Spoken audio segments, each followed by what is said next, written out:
à tous et à toutes, je suis heureuse de vous retrouver et de vous proposer cette exceptionnelle série de vidéos pour vous accompagner lors de cette rentrée 2018. En effet, je vais vous proposer un tirage de vos énergies pour ce mois de septembre, signe par signe. Pour cela, je vais utiliser deux tarots, deux jeux. Le Crystal Vision Tarot, vous avez le dos du paquet ici, et puis le Oshozen Tarot, le dos du paquet est par là. Ce second jeu est un peu plus philosophique, un peu plus spirituel que le traditionnel jeu de tarot de Marseille. Je vais me laisser appeler pour voir lequel de ces deux jeux va mieux correspondre avec les énergies de votre signe. Nous verrons cela. Si ça vous plaît, n'hésitez pas à liker, lever le pouce pour moi, ce sera gentil, je vous en remercierai. Je vous souhaite à tous une belle et bonne, douce rentrée 2018. À bientôt!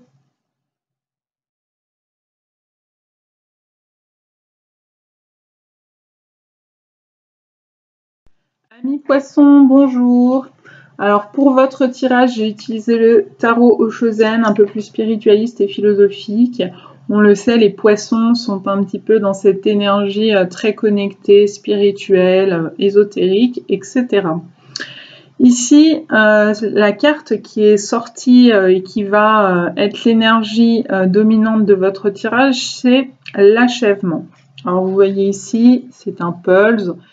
Et ce pulse, eh bien, on est en train de poser la dernière pièce. C'est également une lame majeure qui correspond à la lame du monde dans le tarot de Marseille.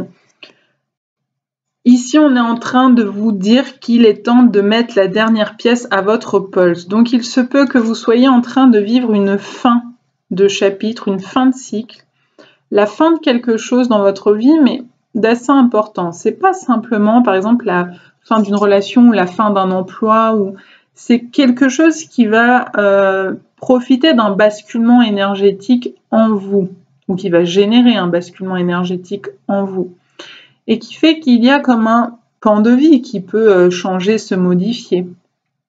Donc voilà, on est en tout cas en train de vous encourager à placer cette dernière pièce, mais bien sûr, ça peut vous faire peur, car lorsqu'on a passé beaucoup de temps sur une situation de vie, sur un morceau de vie, ou c'est quand même beaucoup de temps sur un pulse, beaucoup de temps à lire un livre, eh ben, on a fini par s'attacher au personnage, par s'attacher à cette activité, à cette situation, à cette relation.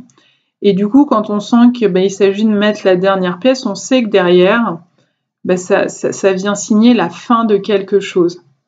La fin et donc du coup la nécessité d'apprendre le détachement sur ce auprès de quoi on a investi tant de notre temps, tant de notre énergie. Ce qui peut parfois générer des montées de peur et du coup on retarde le moment, l'échéance où on va mettre la dernière pièce au puzzle. Ça peut être le cas. Donc on va aller voir un petit peu ce que tout ça raconte. Eh bien, vous avez de très belles cartes, amis poissons. Alors, on retrouve une deuxième arcane majeure ici. Dans le tarot Oshozen, c'est l'intégration qui correspond à la tempérance dans le tarot de Marseille. Donc, la tempérance, effectivement, parle de modération. Ici, c'est pas tout à fait le cas. Moi, je trouve que c'est intéressant de faire parler ces deux cartes ensemble. Pourquoi est-ce qu'ici, je vous parlais d'achèvement, peut-être de fin de cycle? Ici, tout en bas, vous avez le symbole d'un serpent qui se mord la queue qu'on appelle dans les sciences initiatiques l'ouroboros, qui est en train de nous parler du cycle éternel de la vie. C'est pour ça que le serpent se mord la queue. Pour ceux qui suivent avec moi la prestation d'initiation, on en a parlé. On aborde ce sujet.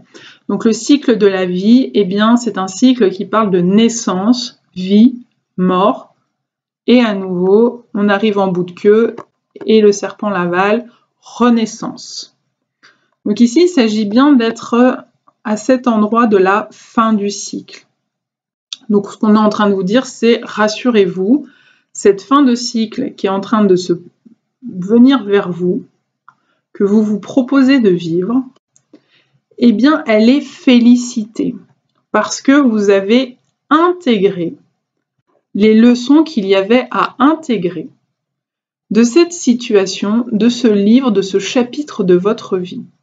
Et donc, on vous récompense en mettant un terme à ça, c'est que vous allez passer au palier suivant, au niveau suivant pour ceux qui jouent aux jeux vidéo. Donc là, on est dans une fin de niveau et on félicite tout ce que vous avez pu intégrer comme apprentissage, comme compréhension, prise de conscience, leçon.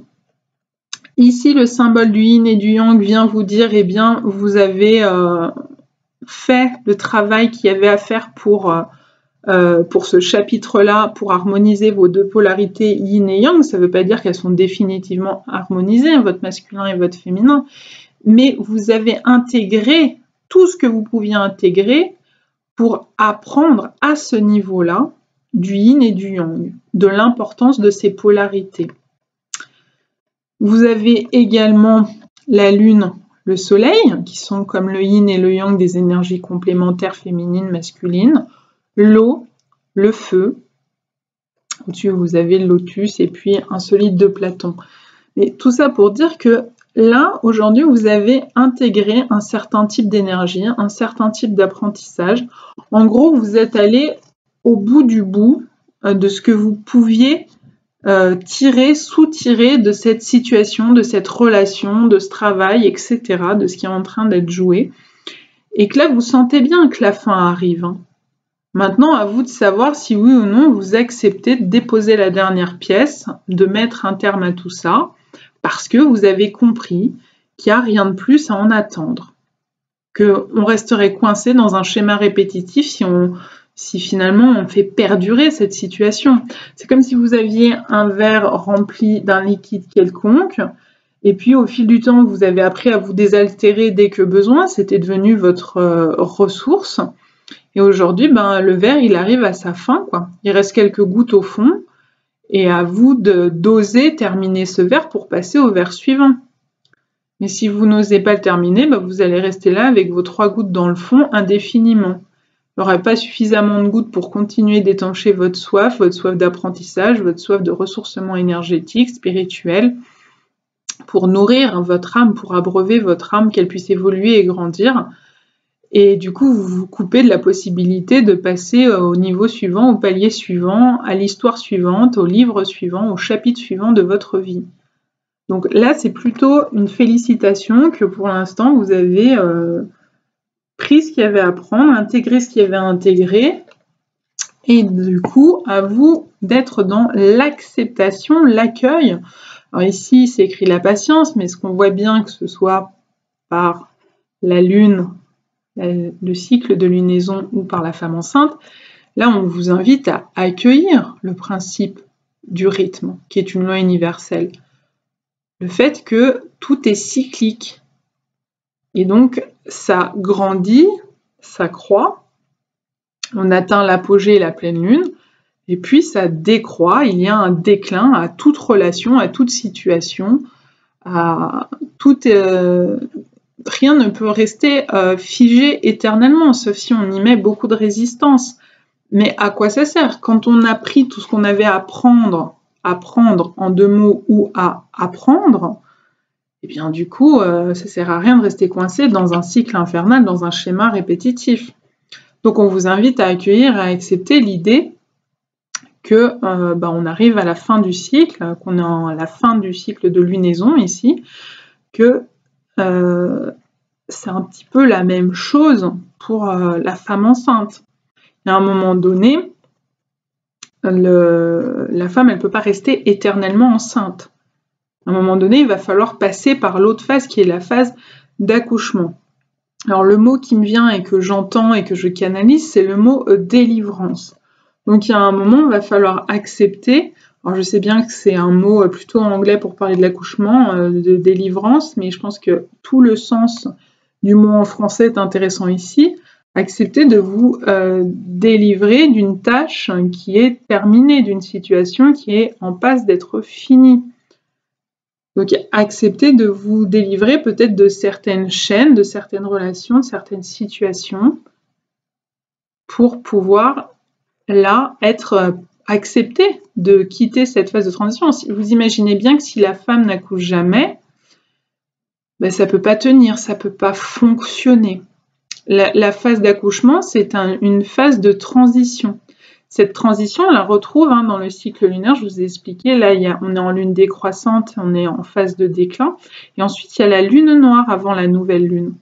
Donc avant que le bébé naisse et devienne un nouveau-né, ben, il y a toute la phase d'accouchement, donc la phase de délivrance, qui va permettre la renaissance du bébé dans un autre environnement, sous une autre forme. Au lieu d'être un fœtus, un embryon, un fœtus qui évolue pendant 9 mois, après ça va devenir un nouveau-né, puis on entame sa vie d'être humain.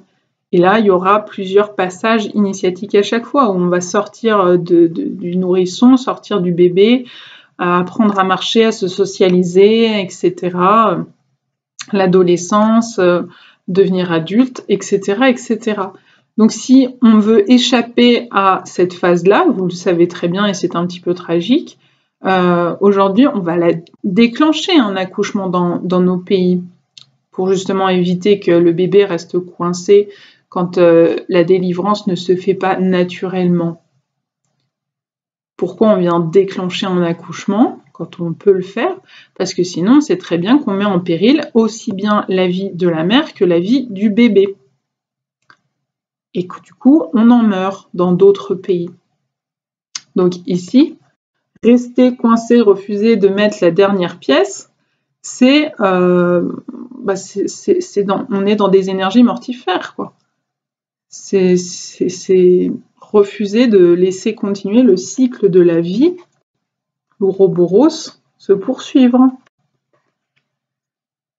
Donc là, on vous invite à accepter de vivre une fin de cycle et à être dans la réceptivité, la réception de cette réalité. Que là, vous êtes sur une phase de fin, une phase de déclin, une phase de lune noire, de délivrance, un passage de transition, c'est la fin du cycle. Alors, l'accepter, l'accueillir et recevoir, cette idée que oui, on est sur la fin, pour ça on va utiliser l'outil là qui vous est conseillé, c'est la réceptivité qui fait partie de la polarité yin, de vos énergies féminines. Que vous soyez homme ou femme, vous portez tous des énergies masculines et féminines. Mais la capacité, la compétence à être dans la réception, la réceptivité, provient de notre énergie féminine. Donc faites fonctionner, activez votre énergie féminine et acceptez de recevoir ce qu'il y a à recevoir de l'univers. Ouvrez-vous à ce qui se présente, même lorsque ce qui se présente c'est une fin, même si ça vous fait peur, même si vous ne savez pas ce qu'il va y avoir derrière, même si tout ceci vous pince le cœur, comme on dit. D'ailleurs, on l'indique, on vous encourage, suivez le courant. Donc, lâchez prise. Arrêtez de résister à cette fin qui est en train de se présenter à vous. Je pense qu'en fait, vous avez très bien compris que vous en étiez à la fin du cycle. Maintenant, tout le savoir-faire, toute la compétence, c'est de l'accueillir, de l'accepter, de vivre cette fin de cycle pour pouvoir la dépasser. Et pour cela, arrêtez de faire les petits saumons qui remontent la rivière à contre-courant. Acceptez de suivre au contraire le flot, le flux de la vie et que la mort fait partie du cycle de la vie. On peut être inconfortable dans cette période du cycle, dans cette phase du cycle. On peut nier l'existence de la mort, nier l'existence des fins, avoir peur des séparations, des dissociations, mais toujours est-il que c'est comme ça. C'est une loi, c'est un principe universel. Donc, vaut mieux travailler en co-création avec un principe de l'univers plutôt que de résister. On va y laisser nos énergies, notre temps, nos ressources. Pardonnez-moi. Donc, ça n'a pas grand intérêt. Donc, ici, vos outils, on vous les donne. Utilisez votre énergie féminine. Si nécessaire, travaillez-la, allez la contacter pour pouvoir être davantage dans la réceptivité. Et puis, cessez de résister, lâchez prise, Suivez le courant, n'ayez pas peur, car derrière, c'est ce qu'on vous expliquait, derrière la phase de mort, il y a la phase de renaissance. Derrière la fin d'une grossesse, il y a la naissance de l'enfant. Donc, ici, vous le voyez, moi je trouve que ça ressemble à un ovule. On va aller se baser sur ce ressenti actuel. On peut la lire différemment, bien sûr, cette carte. Mais là, pour votre tirage, moi je vois ici un ovule qui est la source de toute vie. On est d'accord sur Terre. Donc, et juste en dessous, hop là, énergie adjacente. On a l'intensité, on a un mouvement énergétique qui va à la rencontre de l'ovule. Je rappelle que l'ovule, en énergie féminine, puisque c'est le féminin qui porte l'ovule, c'est le féminin qui porte le potentiel créateur. Donc lorsqu'on accepte, on accueille, on reçoit l'idée de fin, derrière, quand on accepte la fin, qu'on ne résiste pas au fait que la fin arrive, la fin d'un cycle, eh bien, il y a un nouveau potentiel créateur qui va pouvoir émerger. C'est un peu le phénix qui renaît de ses cendres ici. D'ailleurs, on voit les couleurs, c'est des couleurs très feu. Donc le phénix qui renaît de ses cendres, c'est que derrière une fin, il y a un potentiel créateur de renouveau, de nouveau, de création. Mais l'ovule à elle toute seule, elle peut avoir le plus beau potentiel créateur du monde, sans l'énergie masculine yang, qui va venir instiller sa propre énergie pour créer vraiment, utiliser ce potentiel créateur pour le manifester dans la réalité. Moi, ça me fait penser un petit peu au spermatozoïde qui rencontre l'ovule. Donc, dans un premier temps, allez contacter votre yin pour accepter ce qu'il en est, vivre, recevoir la fin du cycle, l'achèvement, accepter de mettre la dernière pièce. Votre outil, c'est de bien vous dire, je n'ai rien à craindre puisque derrière, je vais faire de la place pour le nouveau. Je vais renaître. Donc je peux laisser les choses partir, suivre le cours de la vie, des énergies. Derrière, il y a le potentiel créateur et je vais venir instiller grâce à mon énergie yang masculine, l'énergie qui vient rencontrer le potentiel créateur pour faire émerger la manifestation de ce potentiel, donc transformer le potentiel en manifestation de quelque chose de nouveau, concret, qui peut être un bébé, bien évidemment. Mais pour que le bébé puisse être créé, il faut du yin, il faut du yang, il faut un potentiel créateur qui vient être activé par une force, une énergie émettrice et non plus réceptrice. Donc une énergie masculine qui vient donner vie à notre potentiel de création et remettre en route un nouveau cycle. Voilà mes amis poissons, en vous souhaitant une bonne rentrée 2018 pleine de belles créations. À bientôt!